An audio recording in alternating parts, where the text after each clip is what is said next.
छोटी सी स्टोरी है, बहुत ही हार्ट टचिंग स्टोरी है। स्टोरी को स्किप मत करना, पूरी सुनना, और यदि स्टोरी पसंद आए तो शेयर जरूर करके जाना। कहते हैं ना कि जब गलत लड़की से शादी हो जाए ना तो लड़के की और लड़के के घर वालों की जिंदगी बर्बाद हो जाती है। जब एक परिवार में लड़का जन्म लेता है तो खुशियों की लहर दौड़ जाती है। एक लड़का है, छोटा सा जब था तभी से वो पढ़ने में बहुत इंटेलिजेंट था। माँ बाप ने बहुत मेहनत करके उसको पढ़ाया लिखाया और वो एक बहुत बड़ा ऑफिसर बन गया। जब उसकी शादी करी तो लड़की भी ऑफिसर थी। दोनों परिवारों में खुशियों का माहौल था। किसी को ये पता नहीं था कि इस शादी का ये अंत होगा। दोनों बढ़िया खुशी खुशी जीवन जीने लगे और लड़का हुआ तब तक भी ठीक था, पर जैसे ही दूसरा लड़का हुआ और दोनों के बीच में अनबन शुरू हो गई। दोनों के बीच में लड़ाई झगड़े ये शुरू हो गए। बात यहाँ तक पहुँच गई कि लड़की मानने को तैयार नहीं, क्योंकि लड़की की बात अपने घर वालों से पूरे दिन होती थी और लड़की के घर वाले लड़की को समझा ही नहीं पाए। लड़की को भड़काने के सिवा उन्होंने कोई काम नहीं किया। इधर लड़का बहुत ज़्यादा डिप्रेशन में आ गया, घुट घुट कर जी रहा था। एक दिन उसने अपने पिताजी को फ़ोन किया और कहा, पापा बस मेरी ये लास्ट कॉल है, मैं अब जी नहीं पाऊंगा।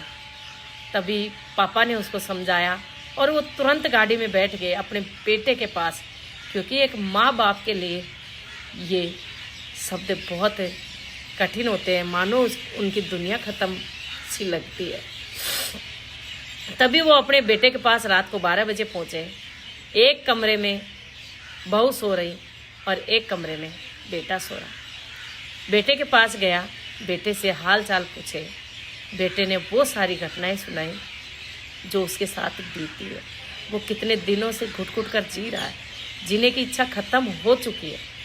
तभी पिताजी ने उसको समझाया कि बेटा ऐसा कदम नहीं उठाते, और वो एक कमरे में सो गए दोनों बाप बेटे। सुबह हुई तो पिताजी ने अपनी बहू के पियर में बात करी, पर माँ बाप तो कोई समझाने को तैयार ही नहीं हुए। एक चाचा, उन्होंने हाँ भरी और वो आए और थोड़ी देर में वो निकल गए। तभी पिताजी ने कहा कि बेटा चलो घर चलते हैं, थोड़ा तेरा मूड फ्रेश हो जाएगा।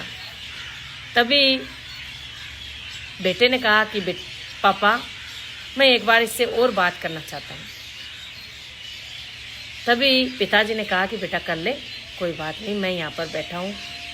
पिताजी फ्लैट की लॉबी में बैठ गए और वो अंदर कमरे में जाकर कुंडी लगाकर दोनों के बीच क्या बातें हुई क्या नहीं हुई, करीब 1-1.5 घंटे तक गेट नहीं खोला। और फिर गेट खोला तो वो दूसरे कमरे में दौड़ती हुई गई। पिताजी ने पूछा, बेटा कहाँ है? उसने जवाब दिया कि मुझे पता नहीं है। तभी पिताजी घबरा गए और उसने अपने बेटे को फ़ोन किया तो बेटे का फ़ोन उसी कमरे के अटैच लेट बाथ में बजा। तो उसने गेट बजाया, कोई हलचल नहीं। गेट तोड़ने की कोशिश करी पर वो नहीं टूटा। आस पड़ोस से लोगों को बुलाया और उसने गेट तोड़ा तो देखा कि बेटे ने अपनी ही पत्नी के दुपट्टे से आत्महत्या कर ली है। ये देखकर पिताजी गिर गए और वो उनको उठाया, पर एक पति ने अपनी ही पत्नी के दुपट्टे से जब आत्महत्या करी और वहीं पर पत्नी, तो आप अंदाज़ा लगा सकते हो कि लड़की किस तरीके की थी, वो पत्नी किस तरीके की थी। तो एक घर का चिराग बुझ गया। किसके कारण? एक लड़की के कारण, गलत संस्कारों के कारण, एक लड़की और लड़की के परिवार वालों के कारण। तो मैं लोगों से कहना चाहती हूँ कि आत्महत्या कोई हल नहीं होता है। ऐसी लड़कियों से तो तलाक ले लेना सबसे बेहतर होता है, क्योंकि उनको उनके हाल पर छोड़ दो। स्टोरी कैसी लगी? यदि अच्छी लगी हो तो शेयर ज़रूर कर देना।